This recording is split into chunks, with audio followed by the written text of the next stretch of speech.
Support for the program Humanize, Newcomers was provided in part by Rose Community Foundation and viewers like you.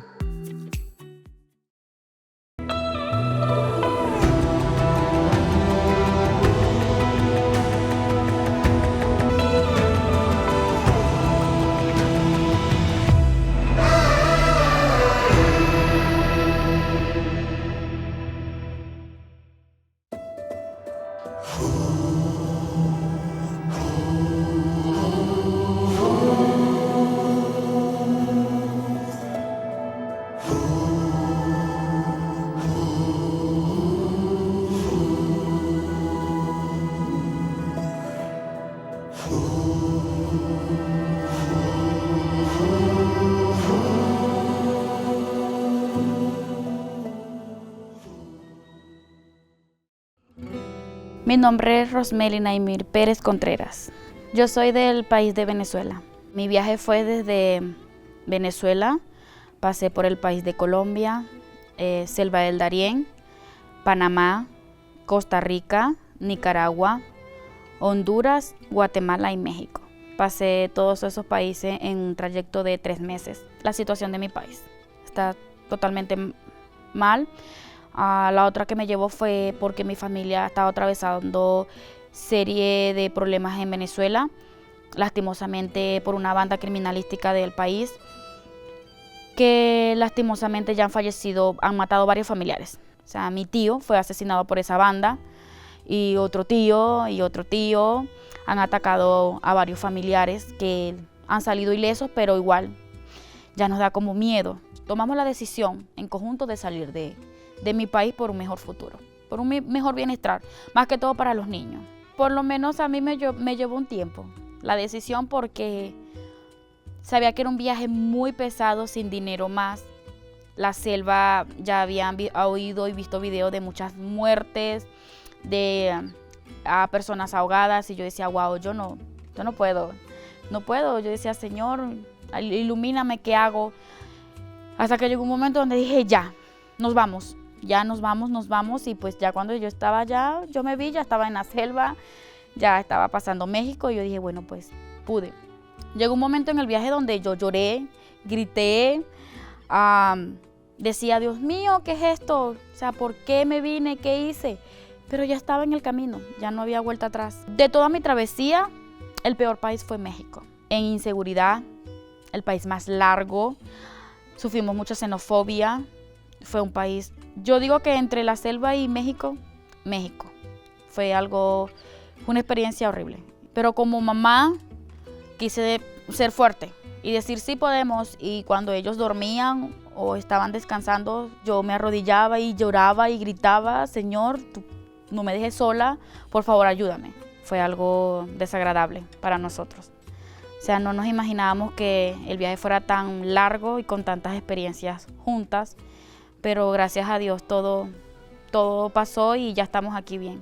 Nosotros, por la experiencia de ser secuestrados por personas en México, decidimos llegar a frontera y de una vez entregarnos con migración. No quisimos esperar cita de CBP-1 porque la veíamos como mucho tiempo y no queríamos correr más riesgo. Estábamos asustados y lamentablemente mi pareja no es mi esposo legalmente, ni es el papá de mis hijos. Simplemente ha sido mi pareja por muchos años y es el que ha criado a mis hijos y lo consideramos parte de la familia, pero en migración no lo vio así. Ellos lo evaluaron aparte, lo separaron de mí y de mis hijos y yo salí en un transcurso de un día.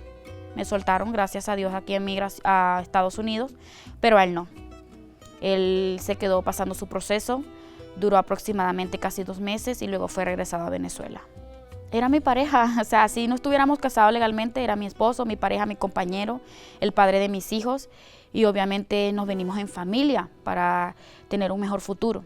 El no tener a mi pareja conmigo ha sido horrible. ¿Por qué horrible? Porque es muy fuerte. Si es fuerte para parejas que están papá, mamá, hijos, es fuerte para las 2 personas como será para una mamá soltera. Tengo mis 2 hijos, mi hija tiene 7 años, mi hijo tiene 12, pero son niños. niños que necesitan de alimento, atención, un hogar, vivienda. Lastimosamente yo no he podido conseguir esas cosas. Sí he recibido ayuda, pero igual ellos me exigen como mamá cuando vamos a estabilizarnos, cuando vamos a obtener nuestras propias cosas, y yo como que muy pronto. Mi tristeza yo no puedo demostrárselas a ellos porque no quiero que ellos se sientan incómodos.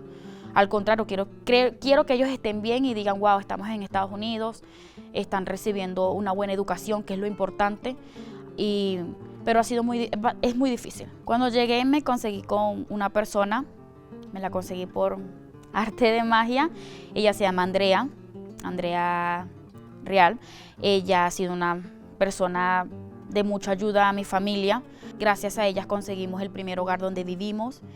Ella tiene una comunidad de mamás y muchas personas que han colaborado con esa comunidad, y hay personas que se han ofrecido a tener a familias venezolanas o de otras partes en un cuartito, en una parte de su hogar, mientras que se consigue. Y gracias a ella yo conseguí la primera familia, y por la primera familia conseguí otra familia que tenían que salir de viajes y decidieron dejar su casa a mi cuido.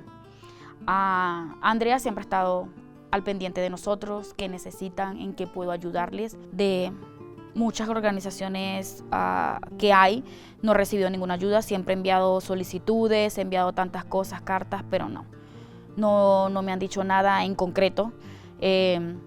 Yo perdí como las esperanzas, tomé la decisión de, ya, no pido más ayuda, no molesto más. Y para comer voy a banco de comida, pero a veces se me hace un poco difícil porque todo el tiempo en el banco de comida no hay lo que uno necesita, a lo que estamos acostumbrados nosotros a comer. Lastimosamente tengo poco donde estoy viviendo, solo me quedan creo que un mes, y lastimosamente todavía no he conseguido trabajo, no tengo ahorros para decir voy a alquilar apenas me salga de aquí, no sé qué hacer. Para mí este momento que estoy viviendo ahorita está siendo muy difícil porque solo pienso qué voy a hacer. No quiero irme a la calle. Debe ser horrible, entiendo a todas esas personas porque sé que hay muchas personas ahorita en las calles y debe ser muy, muy desagradable y no quiero pasar por eso. Si limpio una casa, si cuido un niño, si alguien me dice, oye, necesito que me hagas unas arepas, porque es la comida venezolana que está ahorita más popular, pero no es todo el tiempo. A veces duro semanas que no hago nada, no tengo, y por eso le digo que no he tenido la oportunidad de ahorrar, porque no he tenido un trabajo estable. Yo digo que solucionando el problema para conseguir trabajo, yo creo que todo estaría solucionado, bien sea para el país y para nosotros, porque ya tendríamos trabajo, tendríamos una ganancia, queremos trabajar, queremos obtener nuestras propias ganancias, pagar nuestros propios alquileres, nuestra propia comida, nuestras propias necesidades, cubrirlas nosotros mismos, pero no nos dan esa oportunidad. No es como en Venezuela, que por lo menos tengo un familiar, tengo alguien conocido. Aquí en Estados Unidos he tenido el momento donde digo, voy a pedir deportación, me voy porque no tengo familia, no sé qué hacer. Y he tenido momentos donde he querido pedir deportación y todo, pero yo digo, ¿de qué me sirve volver a mi país sin nada? Va a ser hasta peor, porque por lo menos aquí hay bancos de comidas, te ayudan, ropa, porque aquí tampoco es que yo he comprado mi ropa, aquí yo las he recibido en donaciones, pero en Venezuela no. Yo simplemente le pido a la comunidad americana aquí de Denver que nos entiendan un poquito más, y pues al gobierno como tal aquí a Denver lo que les pido es que nos ayuden un poquito más a conseguir nuestro permiso de trabajo un poco más rápido, para que nuestra vida sea un poco más fácil y podamos, como le digo, tener más ayuda nosotros mismos, no exigirle tanto y no haber tantos inmigrantes en la calle. Yo lo que quiero para el futuro de mis hijos aquí es un hogar donde ellos puedan estar tranquilos, y mi trabajo. Yo digo que ya es lo más que yo quiero, un hogar estable para nosotros y la oportunidad de trabajar. Quisiera estar aquí, quisiera estabilizarme aquí en Denver y, como le digo, tener un futuro aquí con mis hijos. Es lo único que deseo. I'm Stephen Wolf. I'm the chair of emergency medicine at Denver Health. I've been at Denver Health as a faculty on and off since 2002, and like many of my colleagues, I trained there from 98 to 2002.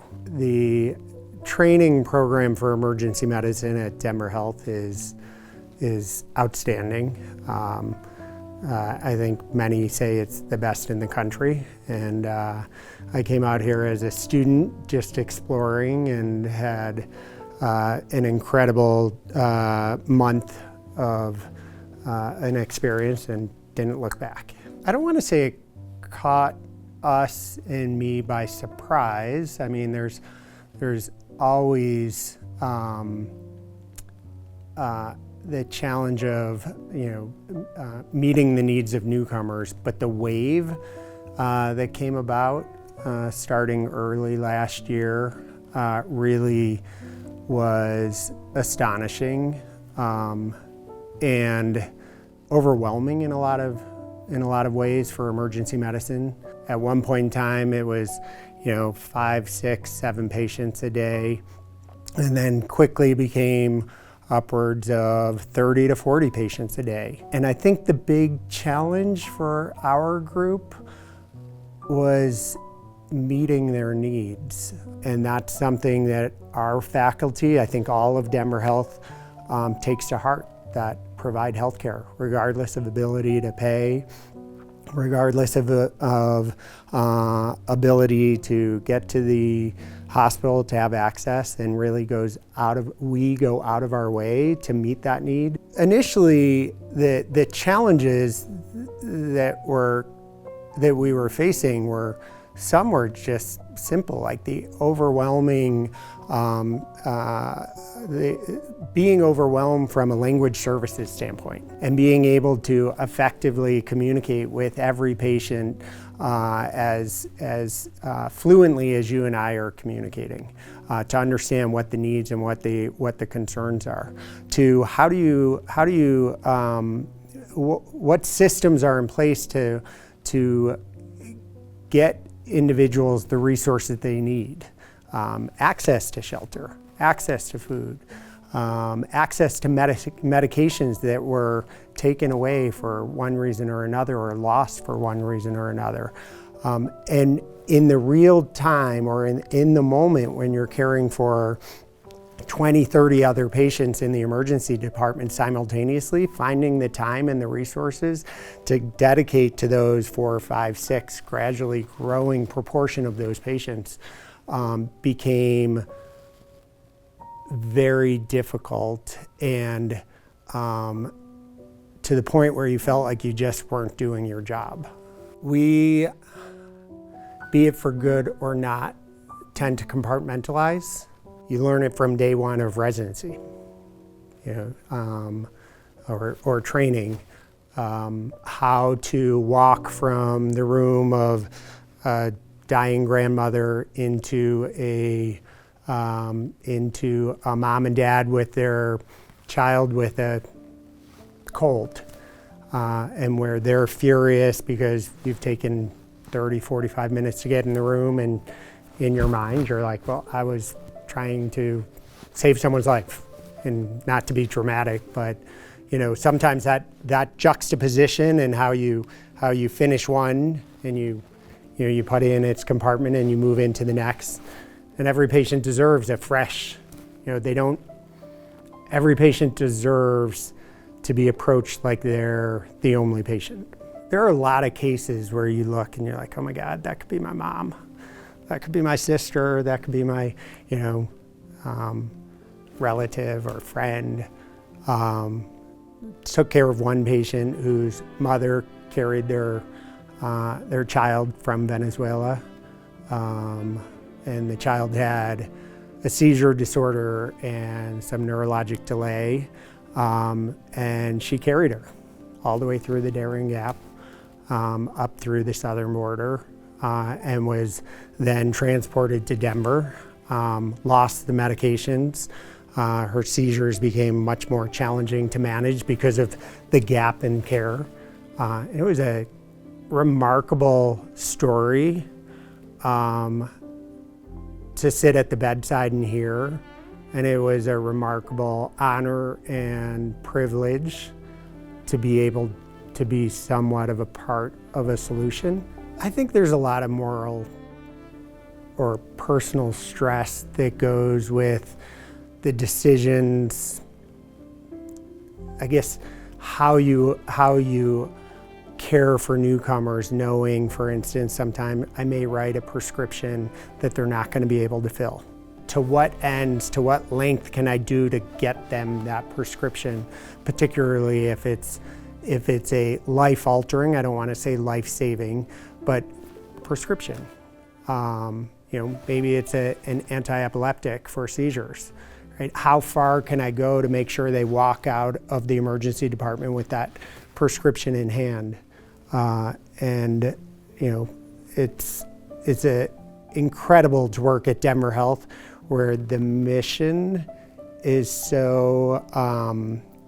such a priority that oftentimes we're not faced with those moral challenges. I think everyone has the right to the opportunity for stable shelter, food security, fundamental health care. And the policies and structures that are set up to assure that is how we can best move forward. I don't have the solution of what those policies and procedures are, right? And I know that's the politicized, in my mind, the politicized component. But having the reassurance that those processes in some way, shape, or form exist would be a brighter future. I don't even know if it's the right thing to do, just to funnel resources out your car window. But to humanize them by acknowledging their existence and acknowledging their struggles makes it real, and I think has impact. One time, I was literally taking my dogs for a walk, and I went out our garage, and we have a little parking lot behind it. Came around through the alley, and there was a newcomer who had his backpack. It was so oppressively hot, and he had his backpack, and he had like a little bottle of water that was like, had a sliver of water left. And he was sitting in between a garbage bin and a fence of our neighbors. So I took a gallon of water and 2 peanut butter sandwiches. I wound up using an app-based translation service just to ask him how he's doing and what he needs. If everyone took a moment to get to know 1 or 2 people, I think they'd realize that this can't be an issue that is politicized. Shouldn't be an issue that's politicized. Hi, my name's Andrea Ryall. I'm a local mom here in Denver. I have a 10, an 8, and a 5-year-old, so I have 0 extra minutes in any of my days. But my life has been totally turned upside down by a straight up humanitarian crisis in my city. So, my typical American mom, stay-at-home mom life, and I'm now homeschool mom, has really just crashed into humanitarian work in my own neighborhood. There had been lots of chatter already about migrant kids being registered in local schools, and lots of local moms kind of already stepping up for those families and trying to figure out ways to help. And so there was this call out for a feeding event, and they wanted, if anyone can bring extra snacks, bananas, anything you can bring to kind of supplement the meal. And it was just a Saturday. I was literally at the car wash with my kids, and we were like, let's go get bananas and take them down there. So we went and bought 10 bunches of bananas, and for the first time in my life, we went down to a homeless shelter. And it was new for me. So we went down there, and we drove around. I couldn't figure out why it was a hotel, and I didn't see anyone, and there was like no sign outside that said, this is a homeless shelter. There was a lot of kids and adults, clearly Venezuelan or South American, Central American, in this parking lot, and my kids are like, come on, Mom, let's just pull over and hand out bananas. And so that's what we did. And my little kids handed bananas to little kids their own age who were running around this parking lot with many no shoes, a lot of shorts and flip-flops in Colorado winter, and the bananas were gone instantly, and everyone was kind and gracious, and at no point did I feel intimidated or scared in any way, and everyone was asking for work. Everyone just wanted a connection to a way to care for themselves. And we just realized in that moment that they needed way more than bananas. And so I reached back out to my local moms group and shared my experience, and it just exploded. The movement just it exploded. Within 4 days, we had 1,000 people on our Facebook group ready and willing to help and literally doing the exact same thing, buying bananas, granola bars, making lunch, going down there themselves and making connections. I was waking up every morning to new messages in my WhatsApp from moms who just wanted ways to take care of their kids and wanted connection to resources, and they just needed a little help to be able to get to the point where they could care for themselves. And so here we are, 6 months later, still doing this work. Our movement has up over 8,000 people on it, dedicated to helping. What I've come to learn is that there's no savior here, not for this population. They don't have access to anything federally funded. They can't get on the bus for free. They weren't let in with rights to work. They don't have a way to work and feed themselves in this moment. They need help. And I didn't know that before. I didn't know, I always thought someone else was taking care of it, and I didn't know. And I've thought a lot about why did I stop that day to get out of my car with my kids and hand out bananas? What was it that was different that day? And I think part of it is, it was really a lot of moms, just like me, with their own kids that I saw who needed help. I could see myself in them and them in me, that I would be doing what they're doing if I were them. This is a global issue. This is not just a US challenge. Immigration in this country, I think we can all agree, is broken. And many of the ways our system's set up is meant to be a deterrent, but it's not working. And there are vulnerable people in my community right now. And I can do something about it. And my community has risen up and said, we want to do something about this. We care.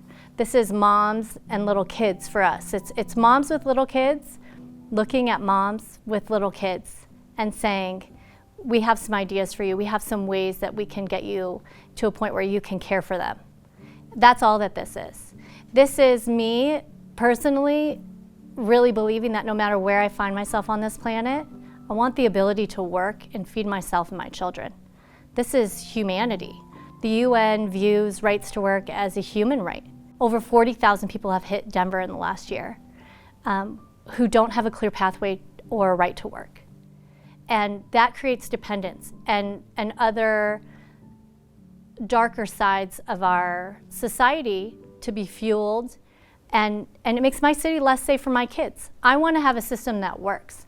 I want a population of people who want to come and increase our economy to have the ability to do so. I want our community to thrive. This is a moment of prosperity for all of us if we do it right. This isn't, should we open or close the border, or should they be here or not? This is, they're here, and they want to work and contribute. And they want to take care of themselves. They don't want millions and millions of dollars spent on them. They don't even want the boots I offer them or the coats. The amount of times I've had to push basic necessities on people who just want to work. This is a moment that we're getting wrong, and the moms in my community are not having it. We don't want kids sleeping in tents in our streets, not with parents who want to work. And there's a whole generation of children who are watching their moms and their dads do this work, and who are doing it themselves too. And it gives me so much hope for what the city is going to look like in 10 years, 20 years. This is the city my kids have to grow up in, and I'm going to take a stand for it. Fear of the other just breeds into more fear until you have a face-to-face interaction with another human being. And so I would encourage anyone who is functioning out of fear or assumptions, go serve a meal down at the shelter. Go and on a Sunday morning service to one of the many churches who have stepped up and have Spanish service now. Go talk to the guy who's trying to clean your windshield, or the lady with her little kid trying to sell you a flower on the corner. Talk to them. I do it with my children. It is not scary. So many of the men who are here alone, who I would argue are probably the demographic that carry the largest stigma. I've gotten to know so many of them. Almost all of them are dads who made the scariest decision of their lives, risked their lives, crossed one of the most dangerous jungles in the world for a chance to come here so that they could send money so their kids can eat. And as parents, we want to protect them, right? We don't want them to lose their innocence and to see and know that this is a dark, broken world, that most people on this planet are not having the experience that we're having here. Now, it became really real for them when they themselves handed out bananas to little kids their own age who had nothing, right? They immediately went home and purged all their favorite stuffies and their cars, and I don't need 7 hoodies and I don't need 4 winter coats, and oh, these boots don't fit anymore. I mean, kids jump into action. Kids are the ones we should be looking to. They're the ones who clearly see that person's hungry. That person needs help, and they take action. They don't first stop to consider border policy or politics. They're not worried about that. There's a human being in front of them that needs something, and maybe that's why this is a movement that started with moms, because we have a soft spot in us already, and we see the world in many ways through our children's eyes. And the way kids see it, it's really simple, because it is simple. This is humanity. Again, this is a global crisis, and this is a moment where as humanity, we can take a stand and say, I want the right to work and feed myself and my kids. Why would I keep that from someone else?